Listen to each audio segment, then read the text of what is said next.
ಪ್ರಜ್ವಲ್ ತಲೆಮರೆಸಿಕೊಳ್ಳಲು ಸಹಾಯ ಮಾಡಿದ ಗರ್ಲ್ ಫ್ರೆಂಡ್ಗೆ ಹೋಯಿತು ಎಸ್ಐಟಿಯಿಂದ ನೋಟಿಸ್. ಎಸ್ಐಟಿ ತನಿಖೆ ವೇಳೆ ಸ್ಫೋಟಕ ವಿಚಾರ ಬಹಿರಂಗ.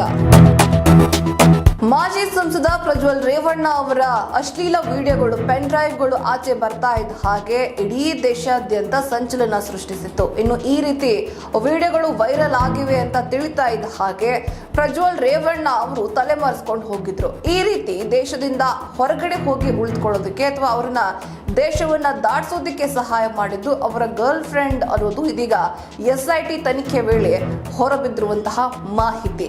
ಇನ್ನು ಈ ಮಾಹಿತಿಯ ಅನುಸಾರ ಅವರು ಸಹಾಯ ಮಾಡಿದ್ದ ಗೆಳತಿಗೆ ನೋಟಿಸ್ ಅನ್ನ ಕಳುಹಿಸಿದ್ದಾರೆ ಅನ್ನೋದು ಗೊತ್ತಾಗಿದೆ. ಎಸ್ಐಟಿ ಅವರು ಈ ರೀತಿ ಪ್ರಜ್ವಲ್ ರೇವಣ್ಣ ಅವರಿಗೆ ಸಹಾಯ ಮಾಡಿದ್ದ ಗರ್ಲ್ ಫ್ರೆಂಡ್ಗೆ ನೋಟಿಸ್ ಅನ್ನ ಕಳುಹಿಸಿದ್ದಾರೆ. ಅತ್ಯಾಚಾರ ಆರೋಪದಡಿಯಲ್ಲಿ ಬಂಧನವಾಗಿರೋ ಹಾಸನದ ಮಾಜಿ ಸಂಸದ ಆರೋಪಿ ಪ್ರಜ್ವಲ್ ರೇವಣ್ಣಗೆ ವಿದೇಶದಲ್ಲಿದ್ದಾಗ ಗರ್ಲ್ ಫ್ರೆಂಡ್ ಸಹಾಯ ಮಾಡಿದ್ದಾರೆ ಅನ್ನುವಂತಹ ವಿಚಾರ ಹೊರಬೀಳ್ತಾ ಇದ್ದ ಹಾಗೆ ವಿಶೇಷ ತನಿಖಾ ದಳ ತನಿಖೆ ವೇಳೆ ಬಹಿರಂಗ ಪಡಿಸಿರುವಂತಹ ವಿಚಾರ ಇದು. ಆರೋಪಿ ಪ್ರಜ್ವಲ್ ರೇವಣ್ಣ ಕೆಲವು ಮಹಿಳೆಯರ ಜೊತೆ ಇರುವಂತಹ ವಿಡಿಯೋ ವೈರಲ್ ಆಗ್ತಾ ಇದ್ದ ಹಾಗೆ ಜರ್ಮನಿಗೆ ಹೋಗಿ ಅಡಗಿಕೊಂಡಿದ್ರು. ಸುಮಾರು 34 ದಿನಗಳ ಕಾಲ ಯಾರ ಸಂಪರ್ಕಕ್ಕೂ ಬಾರದೆ ಜರ್ಮನಿಯಲ್ಲಿದ್ರು.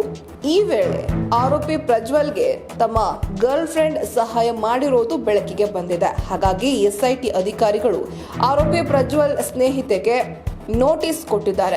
ಪ್ರಜ್ವಲ್ಗೆ ವಿದೇಶದಲ್ಲಿರುವಾಗ ಸಹಾಯ ಮಾಡಿರೋ ಬಗ್ಗೆ ದಾಖಲೆಗಳನ್ನ ಸಬ್ಮಿಟ್ ಮಾಡೋ ಹಾಗೆ ಮತ್ತು ಪ್ರಕರಣ ಸಂಬಂಧ ಮಾಹಿತಿ ನೀಡುವಂತೆ ಕೋರಿ ಎಸ್ಐಟಿ ಅಧಿಕಾರಿಗಳು ಪ್ರಜ್ವಲ್ ಗರ್ಲ್ ಫ್ರೆಂಡ್ಗೆ ನೋಟಿಸ್ ಅನ್ನ ಕೊಟ್ಟಿದ್ದಾರಂತೆ. ಇನ್ನು ಆಕೆ ಯಾವ ರೀತಿ ಸ್ಪಂದಿಸ್ತಾಳೆ ಅನ್ನೋದನ್ನ ಕಾದ್ ನೋಡ್ಬೇಕಾಗಿದೆ. ಯಾಕೆಂದ್ರೆ ಅವರ ಗರ್ಲ್ ಫ್ರೆಂಡ್ ಅಂತ ಅನ್ಸ್ಕೊಳ್ಳೋದೇ ಒಂದು ಮುಜುಗರದ ವಿಷಯ. ಈ ಸಂದರ್ಭದಲ್ಲಿ ಹೀಗಿರ್ಬೇಕಾದ್ರೆ ಅದನ್ನ ಒಪ್ಕೊಂಡು ಅವರು ಎಸ್ಐಟಿಗೆ ಸಹಾಯ ಮಾಡ್ತಾರ, ದಾಖಲೆಗಳನ್ನ ಒಪ್ಪಿಸ್ತಾರ ಅನ್ನೋದು ಕುತೂಹಲ ಕೆರಳಿಸಿದೆ.